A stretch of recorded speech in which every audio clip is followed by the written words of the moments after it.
और मां का अर्थ था निषेध। इस वाक्य में ब्रह्म शब्द है प्रथमा का एक वचन, निराकरोध का कर्ता।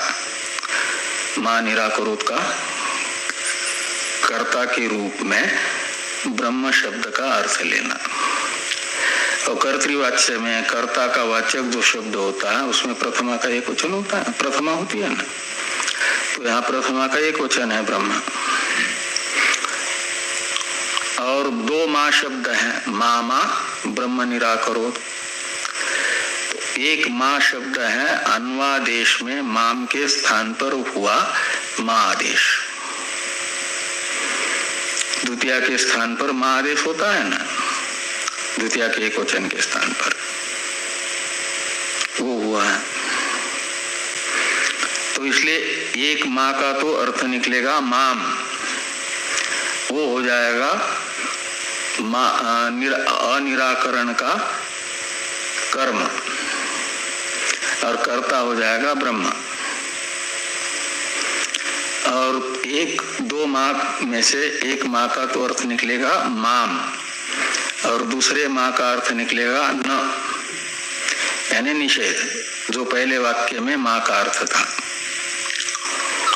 तो ये वाक्य कैसा बनेगा?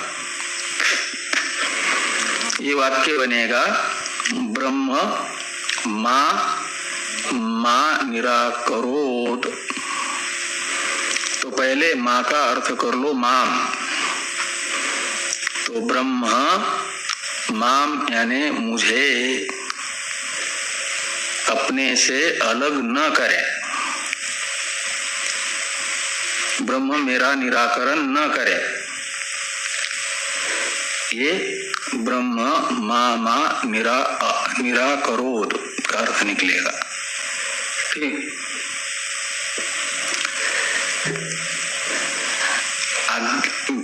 जैसे हम तो अज्ञानी होने के कारण ब्रह्म को अपने से अलग समझ सकते हैं, तो ब्रह्म को अपने से अलग समझना ही माना गया निराकरण। और ब्रह्म आपका निराकरण कैसे करेगा? उसको भी अज्ञान है क्या? वो भी आपको अपने से अलग समझता है क्या? तो फिर ये प्रार्थना कैसी की जा रही है जब ब्रह्म के द्वारा निराकरण प्राप्त ही नहीं है? तो व्याकरण की एक परिभाषा क्या बताती है? प्राप्तो सत्याम निषेध।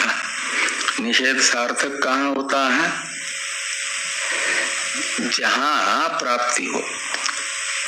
मान लो आपके कमरे में कोई आ ही नहीं रहा है, जो व्यक्ति कभी नहीं आता और भविष्य आने की संभावना भी नहीं, और उसे आप कहो कि मेरे कमरे में नहीं आओ, आता हो और आपको विक्षेप पहुंचाता हो, तो कह सकते हैं कि आप मेरे कमरे में नहीं आना। लेकिन वो कभी आया ही नहीं और भविष्य में भी आने की संभावना नहीं, और उसे आप कहो कि मेरे कमरे में नहीं आओ, तो ये मना करना व्यर्थ है। ब्रह्म के द्वारा आपका निराकरण यदि संभव हो तब तो ब्रह्म मेरा निराकरण न करें, ये निषेध सार्थक हो जाएगा। तो ब्रह्म के द्वारा आपका निराकरण संभव है क्या?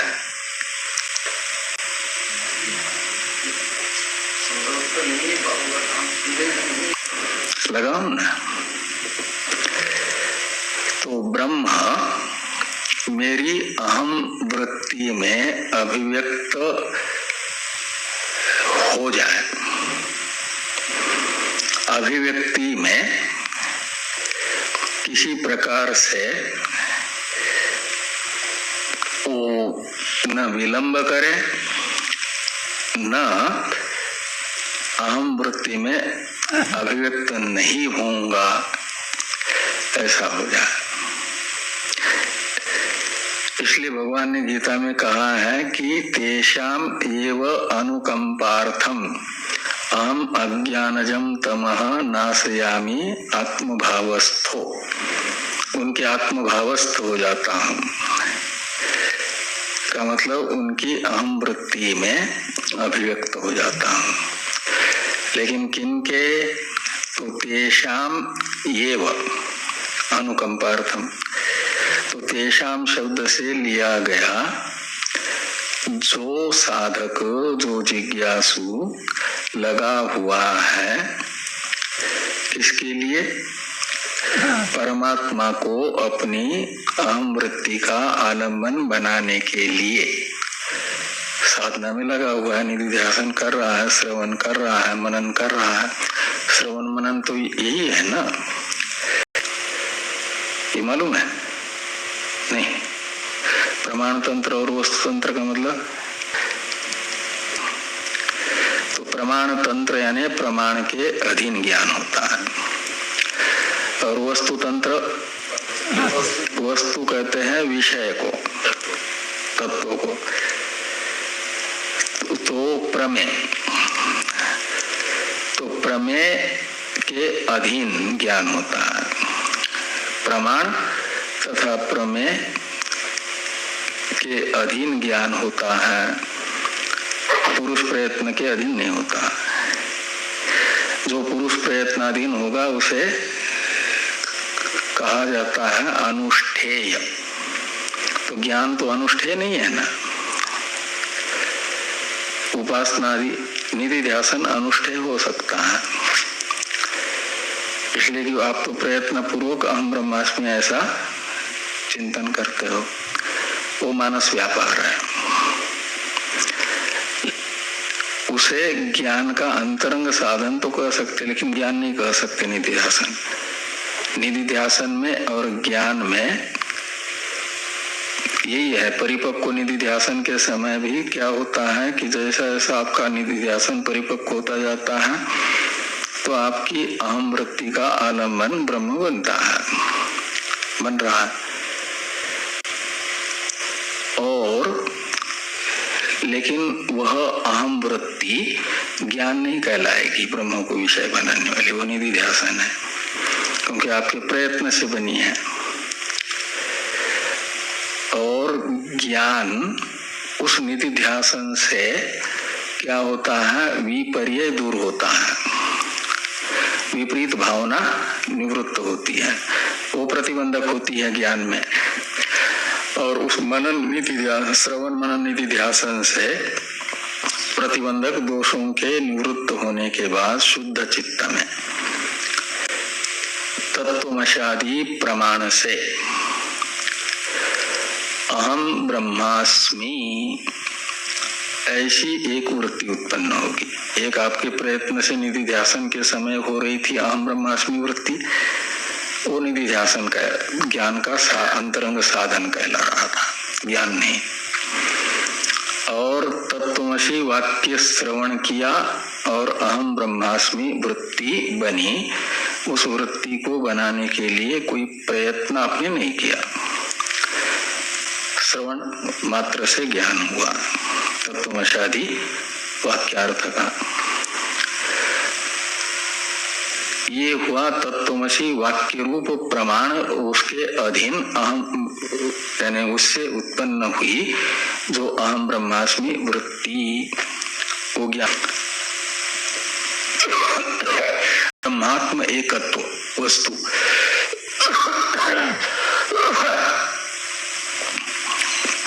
और उसके अधीन है वह वस्तु तत्वमसि वाक्य से उत्पन्न हुई अहम ब्रह्मास्मि। इस अहम वृत्ति का आलम्बन बन गई, उसमें अभिव्यक्त हो गई। ब्रह्म उसमें मैं के रूप में अभिव्यक्त हो गया, ये आत्मभावस्थ हो गया। नहीं तो तत्वमसि वाक्य सुना और उसमें ब्रह्म मैं के रूप में अभिव्यक्त ही नहीं हुआ, तो आत्म रूप से ब्रह्म अलग ही रह गया ना, तो वो माना जाएगा आत्म रूप से ब्रह्म का अभिव्यक्त न होना ब्रह्म के द्वारा जिज्ञासु का निराकरण। कि आपके प्रयत्न से निवर्त्य ज्ञान के उत्पत्ति में प्रतिबंधक जितने दोष हैं वो निवृत्त हो गए। लेकिन तत्वमसी वाक्य उस समय श्रवण करने पर भी या स्मरण करने पर भी अहम ब्रह्मास्मि ज्ञान नहीं हुआ। ऐसा कभी हो सकता है कि नहीं हो सकता? कब हो सकता? कुछ नहीं। और तत्वमसी वाक्य का स्मरण भी कर लिया आपने, या किसी ने आकर के तत्वमसी वाक्य का श्रवण कराया,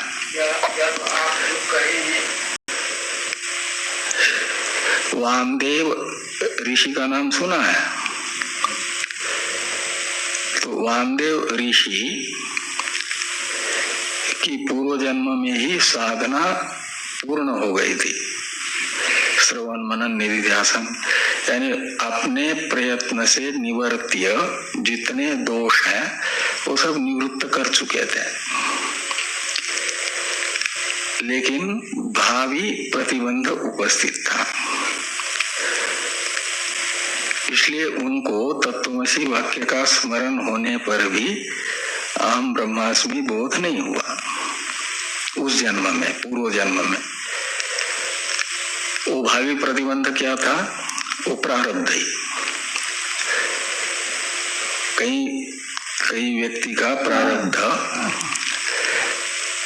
बन जाता है 2 जन्म का, 3 जन्म का भी। वो साधक शरीर छोड़ते समय नहीं बनेगा, यानी अंतिम शरीर जो होना, लेकिन कई एक कर्म का ही कई बार फल कई जन्म तक बताया गया है ना, चाहे वो पुण्य कर्म का फल हो या पाप कर्म का फल हो। तो वामदेव ऋषि का जो पूर्व जन्म, उससे पूर्ववर्ती शरीर जो था, वो छूटते समय भगवान ने उनको कर्म की फिल्म दिखा दी पूरी, और कर्म देख करके याद रखा। लेकिन कुछ कर्म ऐसा याद रहा जो 2 जन्म दिलाने वाला था। बना तो पहले ही साधक शरीर, जब वामदेव शरीर ग्रहण करने से पूर्ववर्ती शरीर छूटते समय, और वामदेव के रूप में जन्म हुआ। उसमें उन्होंने जो साधना अवशिष्ट थी वो साधना कर दी, और सारे वर्तमान प्रतिबंध जो थे वो साधना से निवृत्त कर दिए। लेकिन वो जो पहले बना हुआ प्रारब्ध था, उस प्रारब्ध का फल भोगने के लिए, गर्भवास का दुख भोगने के लिए, वो जो कर्म प्रारब्ध के रूप में उपस्थित हुआ था वो प्रतिबंधक बना। इसलिए वर्तमान प्रतिबंध न होने पर भी भावी प्रतिबंध रहा। उसके कारण परमात्मा अहम वृत्ति का आलंबन नहीं बन पाए उस जन्म में, नहीं तो फिर जन्म ही नहीं होता, ज्ञानी का जन्म नहीं होता। और गर्भ में रहने के बाद उस प्रारब्ध का, प्रतिबंध का भोग करके क्षय हुआ, और उनको गर्भ में ही ज्ञान हुआ, जन्मते ही ज्ञान हुआ। और जैसे ही जन्म हुआ तो रोए गाए नहीं, उल्टा वेद मंत्र बोलते हुए प्रकट हुए कि मैं ही इंद्र हूं, मैं ही आदित्य हूं, मैं ही चंद्र हूं। ऐसा अपनी सर्वरूपता को ज्ञापित करने वाले मंत्रों का उच्चारण उनके मुख से होने लगा जन्म के समय। अपनी सर्वरूपता को, यानी ब्रह्म को उन्होंने अपने गर्भ में, माता के गर्भ में रहते हुए ही अहम ब्रह्मास्मि के रूप में जाना। और जब प्रकट हुए तो मैं के रूप में सारे जगत मेरा ही विवर्त है, मैं समस्त जगत का अधिष्ठान ब्रह्म हूं। ऐसा ब्रह्म ज्ञान का फल ज्ञापन करने वाला जो मंत्र है वो उनके मुख से निकलने लगा। पूर्व जन्म में तो एक प्रकार से ब्रह्म ने उनके अहम वृत्ति में अपना स्वरूप अभिव्यक्त आत्म रूप से नहीं किया ना, ये निराकरण हुआ भावी प्रतिबंध के कारण।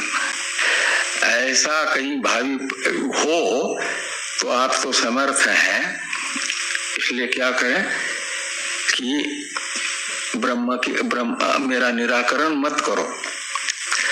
जैसे ही प्रमाण का मुझे स्मरण होगा तो आप उस प्रमाण से जन्य अहम वृत्ति में आत्म रूप से अभिव्यक्त जरूर होना। ये प्रार्थना है कि ब्रह्म मां निराकरोत। ये ध्यान में है ना। तो ब्रह्म मां निराकरोत और अनिराकरणम अस्तु, तो मेरे से ब्रह्म का अनिराकरण हो और ब्रह्म से भी मेरा अनिराकरण हो। ब्रह्म भी मेरा अनिराकरण करे का मतलब निराकरण न करे और मैं भी ब्रह्म का निराकरण न करूं। ये लिखते हैं कि अनिराकरणम में अस्तु, अनिराकरणम में अस्तु। तो 2 बार वही वाक्य बोलने का अभिप्राय है कि ये अहम ब्रह्मास्मि निश्चय ही तो प्रधान है और उस प्रधान से हम कभी ओझल ना हो। वेदांत का जो सिद्धांत है प्रत्येक अभिन्न ब्रह्म का मैं के रूप में करामलकवत अनुभव, ये मुझे होता रहे। हम दोनों एक दूसरे का निराकरण न करें। आगे कहते हैं कि तदात्मनि निरते। तो तदात्मनि, इसमें तत् शब्द का अर्थ है ब्रह्मात्म रूप जो या उपनिषद प्रतिपाद्य जो ब्रह्म का स्वरूप है वो तदात्मा है। तदात्मा है प्रत्येक अभिन्न आत्मा ब्रह्म, और उसमें मैं निरत हूं का मतलब उसकी वो प्रत्येक अभिन्न ब्रह्म का मैं के रूप में अनुभव के जो अंतरंग साधन है श्रवण मनन निधिध्यासन, इसमें निरंतर लगा हुआ हूं। तो तदात्मनि निरते, निरते ये सप्तमी का एक वचन है और विशेषण है किसका? मई का। मई कहां पर है? ते मई संतु, ते मई संतु, ये अंतिम वाक्य है ना, उसमें मई है कि नहीं? मई यानी मई महीना।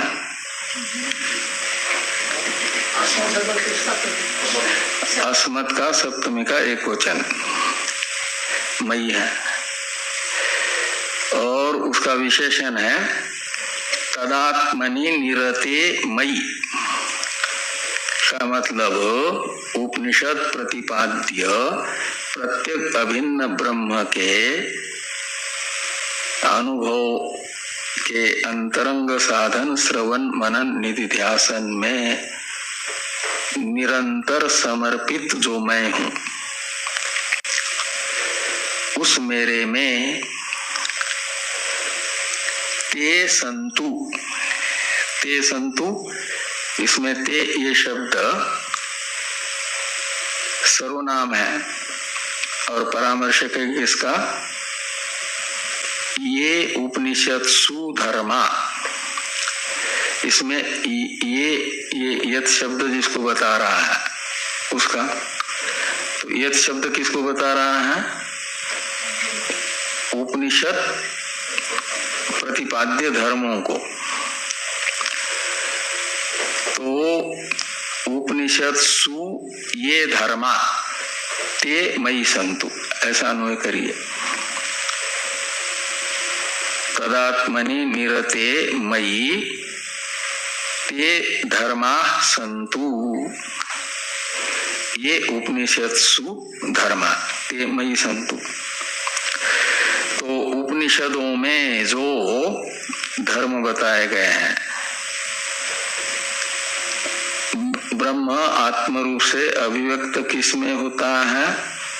जो शांत है, दांत है, उपरत है और तितिक्षु है, समाहित चित्त वाला है, श्रद्धालु है, यानी समाधि साधनों से जो संपन्न है। तो शांतो दांत उपरतः तितिक्षु समाहितो भूत्वा आत्मन्नेव आत्मानं पश्येत, याता है बृहदारण्यक में। उपनिषत्सु ये धर्मा शब्द से लेना, उपनिषदों में जिसको ज्ञान होता है ऐसे ज्ञान के अधिकारी में ज्ञान उपयोगी जो धर्म बताए गए हैं वे धर्म मेरे में आ जाए, उन धर्मों से मैं संपन्न हो जाऊं। तो ये उपनिषत्सु धर्मा ते तदात्मनि निरते मयि संतु, ऐसा अन्वय होगा और इसका अर्थ निकलेगा उपनिषदों में ज्ञानाधिकारी के लिए यानी ज्ञान के लिए अपेक्षित जो धर्म बताए गए हैं उन धर्मों से मैं संपन्न हो जाऊं, वे धर्म मेरे में निवास करें, मैं उन धर्मों का आश्रय बनूं। और ते मयि संतु ये जो द्विबार कथन है वो इसके लिए कि उन धर्मों से संपन्न हुए बिना परमात्मा आत्म रूप से अभिव्यक्त नहीं हो सकते। इसके लिए उन धर्मों से संपन्न होने में आदर, अविस्मरण बना रहे, इसके लिए 2 बार वचन है। और ओम शांति शांति शांति ये कथन है एक प्रकार से 3 बार आध्यात्मिक, आदिभौतिक, आदिदैविक त्रिविध ताप की उपशांति के लिए, निवृत्ति के लिए। इस प्रकार ये जो शांति मंत्र है इसका अर्थ अनुसंधान संपन्न होता है। कल से संबंध भाष्य की चर्चा शुरू होगी और आप सब चाहो तो वाक्य भाष्य का विचार कर लें। वाक्य भाष्य कर लें। तो कल से वाक्य भाष्य पर विचार प्रारंभ करेंगे। फिर वाक्य भाष्य छपा है ना आप लोग। मेरे प्यारे दोस्तों, आपका बहुत बहुत धन्यवाद श्रवण करने का। ये केन उपनिषद के जो दूसरा शांति पाठ था उसका आपने व्याख्या श्रवण किया। आगे उसका जो संबंध भाष्य है वो श्रवण करेंगे। फिर मूल रूप से हम श्रवण करेंगे मंत्र केन उपनिषद के। सभी के मंगल की कामना करते हुए यहीं विश्राम देते हैं। श्रवण करने का बहुत बहुत धन्यवाद। ब्रह्म निराकरोद निराकरणमस्तु अनिराकरणं मे अस्तु तदात्मनि निरते य उपनिषत्सु धर्मास्ते मयि सन्तु ते मयि सन्तु। ओम शांति शांति शांति।